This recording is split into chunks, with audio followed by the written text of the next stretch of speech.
നമ്മൾ ഡിസ്കസ് ചെയ്യാൻ പോകുന്നത് പ്രഗ്നൻസി ആൻഡ് സീഷ്യറിനെ പറ്റിയിട്ടാണ്.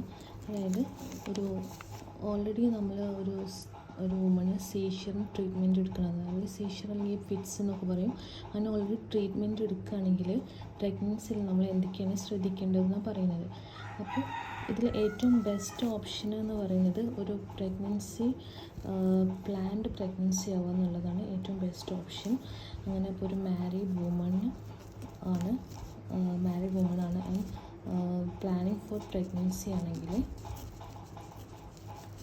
ഇവർ ഓൾറെഡി കോമൺലി കൊടുക്കുന്ന ഡ്രഗ് വാൽപ്രോയിറ്റ് ആണ്. ഈ വാൽപ്രോയിറ്റിലായിരിക്കും ഇവരുണ്ടാവുക. അപ്പോൾ നമുക്കൊരു ഡോക്ടറെ കണ്ടിട്ട് വാൽപ്രോയിറ്റ് എന്നുള്ള മാറ്റിയിട്ട് നമുക്കൊരു സേഫായിട്ടുള്ളൊരു ഡ്രഗ് ലൈക്ക് ലാമോട്രൈജിൻ